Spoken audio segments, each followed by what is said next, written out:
नीति क्लास, नीति क्लास, नीति क्लास। यह हम सभी अपने जीवन में सुख और गुणों की अभिवृद्धि के लिए नीति के विषयों का श्रवण कर रहे हैं। नीतिकार हमें सिखाते हैं कि संसार में है तो समस्याओं का आना जाना लगा ही रहेगा। आप उसको नकार नहीं सकते क्योंकि वो एक जिंदगी का पहलू है, हिस्सा है। लेकिन उन समस्याओं का बना रहना ये संसार नहीं है, ये आपकी कमजोरी है।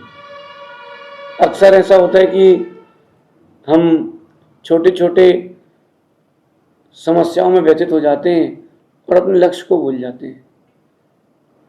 ये भूल जाएं कि संसार में सुख है, ये भूल जाएं कि जीवन एकदम स्मूथ चलेगा।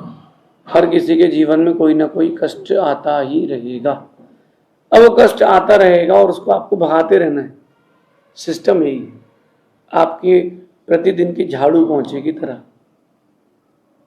आप कुछ भी करें, कितने ही घर को कांच से पैक कर लें, कितने ही इक्विपमेंट लगा लें, एसी लगा लें, विंड कटर लगा लें, धूल तो अंदर आएगी ही आएगी। बस अपन को करना ही है कि समय समय पर उस धूल को साफ करते रहना है। ऐसी जिंदगी है, छोटे मोटे बड़े कोई ना कोई विघ्न आते ही रहेंगे, जाते ही रहेंगे। हमें उनमें व्यथित नहीं होना है, उनको अपना नहीं मानना है, तब काम बनेगा।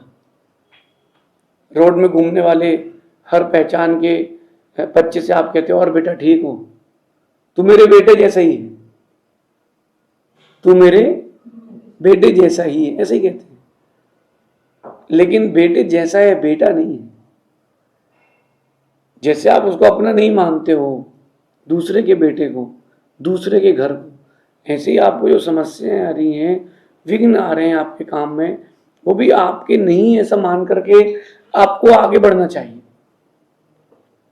आज की नीति कह रही है कि विघ्नों का आना जाना जीवन में निरंतर लगा रहेगा,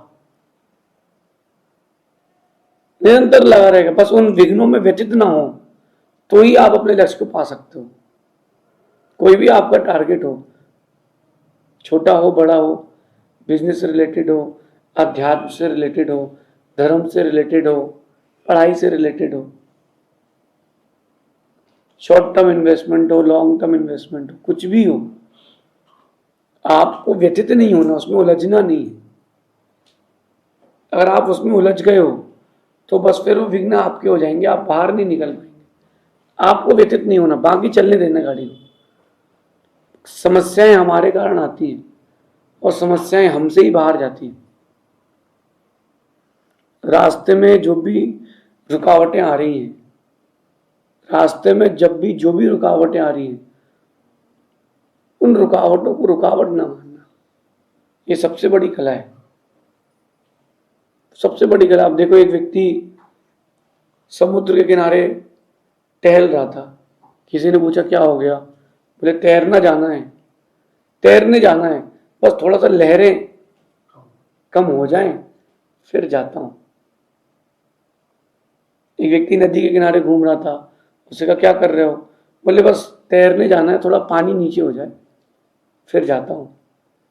नदी का पानी कभी नीचे नहीं होगा, समुद्र में लहरें आना कभी बंद नहीं होंगी। जिंदगी में इसमें भी रुकावटों का आना जाना कभी रुकेगा नहीं, वो निरंतर चलता ही रहेगा।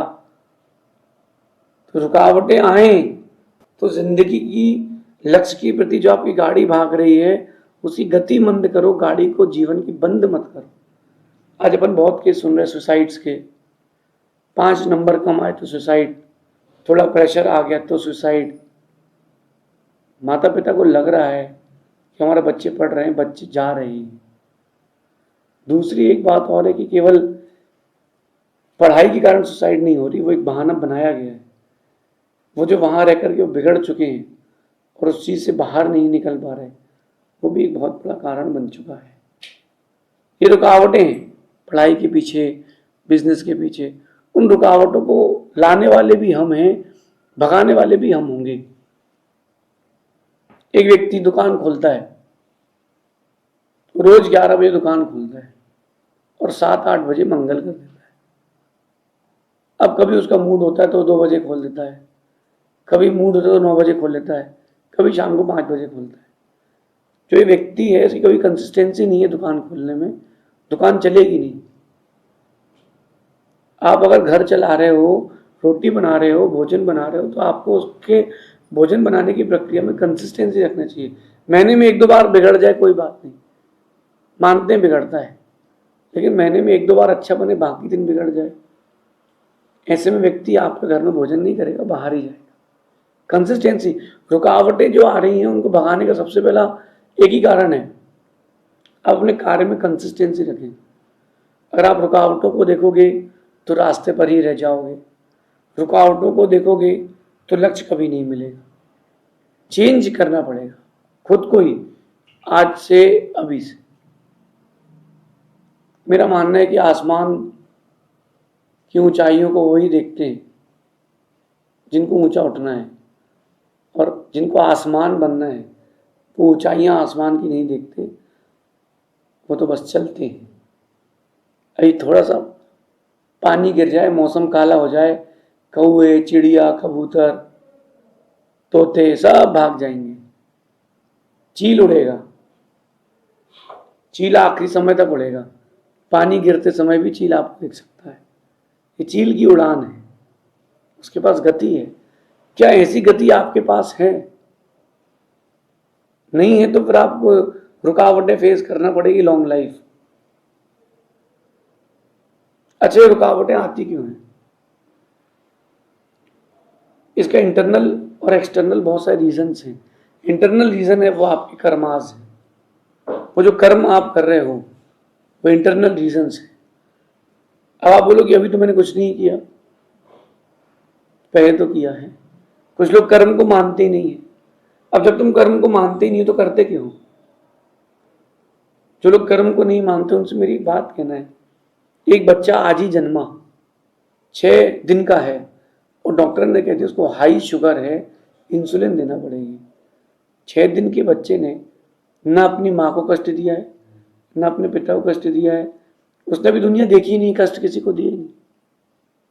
तो 6 दिन के बच्चे के हार्ट में छेद क्यों है? 6 दिन के बच्चे के शुगर क्यों है, बीपी क्यों है? 6 दिन के बच्चे का ब्लड कैंसर क्यों है? 6 दिन का बच्चा, उसने तो कुछ किया ही नहीं। बच्चा जन्मा और सांस नहीं ले पा रहा है, बोले बुरे कर्म किए, तो उसने तो अभी तो पैदा हुआ है, इसका मतलब है कुछ ना कुछ पुराना भी था। इसका मतलब कुछ ना कुछ आप बैकअप में भी लेकर के आए थे, वही तो कर्म है। जो पुराना हो या आज का हो, वो कर्म आपके प्रॉब्लम्स का मेन कारण है। जो भी रुकावटें आपके जीवन में आ रही हैं, इंटरनल कारण एक ही है, वो है आपके कर्म। अगर कर्म अच्छे हो जाएंगे सब अच्छा हो जाएगा। कई लोग कहते हैं कि होए वही जो राम रच राखा, जो राम ने रचा है वही होगा। अब जब राम ने रचा ही था तो राम कम से कम खुद के लिए तो अच्छा रचते। होए विश्व प्रधान, कर्म प्रधान, विश्व कर्म राखा, जो जस करई सो तस फल चाखा। अगर राम सृष्टि को रचते और राम सबको चलाते, जितनी चाबी भरी राम ने उतना चले। बचपन में अपन सब ने पढ़ा है, सुना है। राम ने अगर चाबी भरी होती तो कम से कम अपने लिए तो अच्छी भरते। अयोध्या छोड़ना पड़ गया, वनवास करना पड़ गया, रावण के युद्ध करना पड़ गया, सीता का वियोग सहना पड़ गया, अग्नि परीक्षा हो गई, अपने पुत्रों से युद्ध हो गया, इतनी समस्या राम को। इसका मतलब है कि अगर भगवान कुछ करते तो कम से कम अपने लिए तो अच्छा करते। भगवान कुछ नहीं करते, सब कुछ कर्मों का खेला है, सब कुछ कर्मों का खेला है। आप अच्छा करोगे तो अच्छा मिलेगा, अच्छा नहीं करोगे तो अच्छा नहीं मिलेगा, फैक्ट है। आपने अपने घर में रोटी बनाई है तो रोटी मिलेगी, आपको बाटी नहीं मिलेगी। आपने पुरुषार्थ किसका किया है? रोटी का, तो रोटी मिलेगी। आपने पुरुषार्थ अच्छे कर्मों का किया तो अच्छे कर्म मिलेंगे, आपने बुरे कर्मों का पुरुषार्थ किया तो बुरे कर्म आएंगे। जो भी प्रॉब्लम्स आपकी लाइफ में आ रही है वो सब कर्मों की देन है, चाहे वो कुंडली की हो, चाहे ग्रह नक्षत्रों की हो, चाहे किसी भी संबंधी आपको समस्या आ रही, वो आपके कर्मों की देन है। सबसे पहले अपने कर्म अच्छे करें। आप कर्म अच्छे करेंगे तो समस्याएं आएंगी तो लेकिन छोटे रूप में आएंगी, अथवा बड़े देर बाद आएंगी। पहला ये इंटरनल बहुत इंपॉर्टेंट रीजन है। अच्छा, कई लोगों को लगता है कि हमको समस्या पड़ोसी ने दे दी है, ये सेकंड फेज है। पहला फेज तो आपका कर्म है। अपन सबने सुना था कि कृष्ण को मारने के लिए पूतना नाम की एक विद्या सिद्ध करके भेजी गई थी, वही भाग गई थी। राम को मारने के लिए भ्रामरी विद्या सिद्ध की गई थी, वो भी भाग गई थी। लक्ष्मण को मारने के लिए अमोघ विजया नाम की विद्या सिद्ध की गई थी, छोड़ी गई थी, वो भी भाग गई थी। इनके कर्म अच्छे थे तो ये भाग गई थी। और एक छोटे से तीर से भी कृष्ण की मृत्यु हो गई। इतनी बड़ी विद्या आई तब कृष्ण कुछ नहीं हुआ। इतना बड़ा महाभारत का युद्ध हुआ तब कृष्ण की मृत्यु नहीं हुई, एक तीर से व्यतीत हो गए। ये आपका इंटरनल रीजन जो प्रॉब्लम्स का है वो कर्म है। भगवान पारसनाथ पर भी उपसर्ग हुआ है, किसके जीवन में कष्ट नहीं हुआ। इंटरनल कारण तो कर्म है। भूत भी किसी को लगते हैं तो कहीं ना कहीं कर्म का ही कारण है। अब अपन ये इंटरनल रीजन तो समझ में आ गया, एक्सटर्नल रीजन देखते हैं। जो आपकी छोटी छोटी सिली सी मिस्टेक्स होती हैं वो आपके लिए प्रॉब्लम्स क्रिएट करती है। अच्छा खिलाड़ी 90 पर आउट हो रहा है, सिली मिस्टेक की, जल्दबाजी कर ली है, इसलिए वो प्रॉब्लम्स आ गई। तो बड़ी बड़ी गलतियों की अपेक्षा छोटी छोटी गलतियों को सुधारना सीखें। आप छोटी छोटी गलतियों पर ध्यान नहीं दे रहे हो। छोटी छोटी जो गलतियां हैं वो एक दिन बहुत बड़ी हो जाती है, बहुत बड़ी। एक व्यक्ति ने बहुत सारा दूध इकट्ठा किया और उसने सोचा कि इससे ठंडाई बनाएंगे, और वो जा रहा था बाकी भोजन की सामग्री ले आकर के, एक कटा हुआ नींबू उसके धक्के लगने से दूध में गिर गया। अब क्या हो गया? अथवा वो जो पात्र था, बर्तन था दूध का, उसमें कुछ दूध के कण या पुरानी बदबू लगी थी, बर्तन अच्छे धुला नहीं था, पूरा दूध गंदा हो गया, खट्टा हो गया। छोटी सिली मिस्टेक से, यही सिली मिस्टेक्स जो है बड़ी करती हैं आपकी प्रॉब्लम्स को, और आप छोटी समस्याओं को समझते नहीं है। जब भी कोई गलती हो रही हो, छोटी छोटी गलतियों को सुधारें, बड़ी बड़ी रुकावटों समस्याओं से आप बच सकते हैं। दूसरी चीज होती है रॉन्ग डिसीजन। आपने गलत निर्णय ले लिया, प्रॉब्लम आ गई। जैसे आपने शादी का निर्णय लिया या आपने गलत निर्णय लिया, लाइफ टाइम की प्रॉब्लम आ गई। आपने रॉन्ग डिसीजन लिया है, इसलिए प्रॉब्लम्स आपके पास लौट लौट के आ रही है। डिसीजन सही लें, निर्णय सही लें तो प्रॉब्लम्स नहीं आएंगी। आज से लें, अभी से लें, और जितनी जल्दी आप ले सकते हो उतनी जल्दी लें सही निर्णयों को। गलत निर्णयों से दूर हटते जाएं, और गलत निर्णय ले चुके हैं तो उसको सही करें, और कैसे उसमें पर नुकसान से बच सकते हैं उस पर विचार करें। नुकसान लग रहा है ऐसा सोचते रहोगे तो नुकसान लग ही जाएगा। ये सोचो कि उसको कवर अप कैसे करें तो बच सकते हैं। तीसरी बात होती है, जो आपके साथ के लोग रहते हैं उनसे बच के रहें। जो ईर्ष्या करने वाले होते हैं, आपकी अच्छाइयाँ देखने वाले नहीं होते, उनसे बच के रहें। वो आपके जीवन में विघ्न लाते हैं। मैं आपको एक टेक्निक बता देता हूँ, नीति बताता हूँ।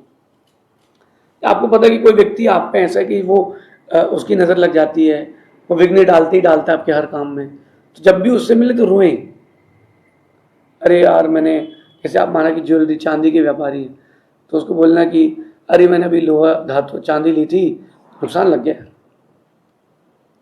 आप व्यापारी हैं, वो आए, बोलना लेकिन लंबी डील कर लिया, उसमें 50 लाख का नुकसान लग गया, 10 लाख का नुकसान लग गया, उसको खुशी मिलती, उसको लगता है नुकसान तो लगेगी, अब क्या करना। तो वो नया विघ्न क्रिएट नहीं करेगा, उसके सामने दुखी हो। अपन दुखी है नहीं, अपन दुखी है नहीं, लेकिन उससे हम दुखी प्रस्तुत करें खुद को तो बच सकते हैं ऐसे ईर्ष्यालु लोगों से।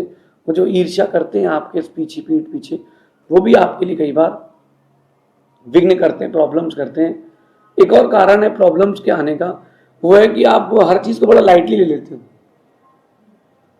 बहुत लाइटली लेके चलते हो। गाड़ी चला रहे हो, पानी बहुत तेज है, अरे निकाल लेंगे।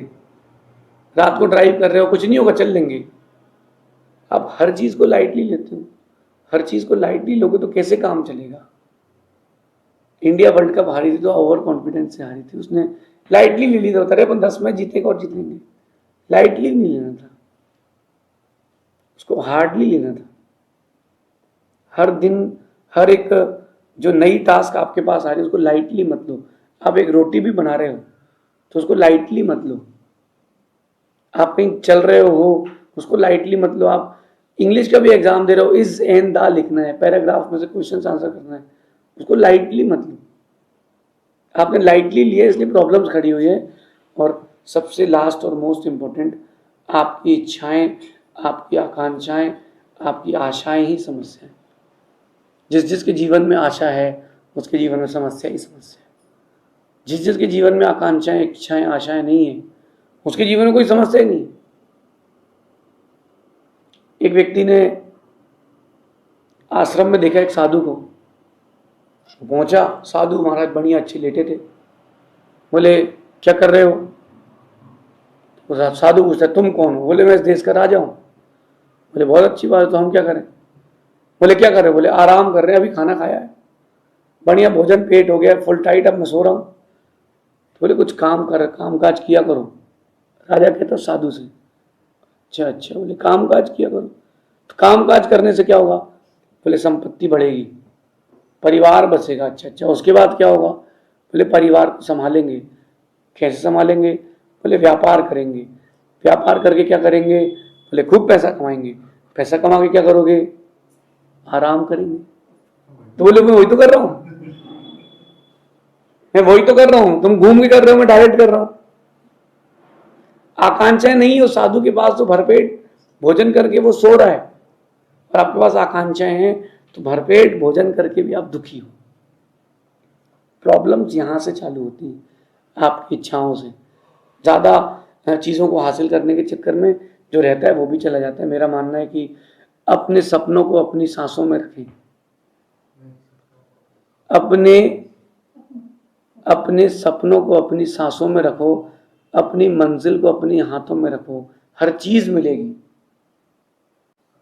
हर चीज आपकी होगी। अपने लक्ष्य को अपनी आंखों में रखो, हर चीज आपकी होगी। प्रॉब्लम्स का आना जाना चलता रहेगा। प्रॉब्लम्स को प्रॉब्लम्स ना माने, उनको ये माने कि हमारे लक्ष्य के लिए स्टेप है। राम को लंका का राज्य मिला, राम को वापस अयोध्या का राज्य मिला। अगर वो लक्ष्य मान के चले हैं तो जीते हैं, और हर्डल समस्या मान के चलते तो रोते रहते जंगल में। प्रॉपर प्लानिंग करें, प्रॉपर डिसीजंस लें, और वार्तालाप करते रहें लोगों से, तो आपकी चीज़ें शॉर्ट आउट होती रहेंगी। लेकिन जब बातें करें तो टोन अच्छी हो, टाइमिंग अच्छी हो, ये सारी चीज़ें अगर आप समझते हैं तो आपकी लाइफ में कभी कोई रुकावट नहीं आएगी तो जल्दी जाएगी, वैसे तो नहीं आएगी, और लेकिन आएगी तो जल्दी जाएगी। संसार है, छोटा मोटा कुछ ना कुछ तो चलता ही रहेगा, उसका लोड ना लें। बस अपन अपने जीवन की गाड़ी को गति देते रहें। हर चीज़ आपकी होगी, बस हर लक्ष्य को अपनी आंखों में रखें। जब लक्ष्य आपकी आंखों में होगा जरूर आपकी जीत होगी। शेष आगे देखेंगे। भगवान महावीर स्वामी की नीति क्लास।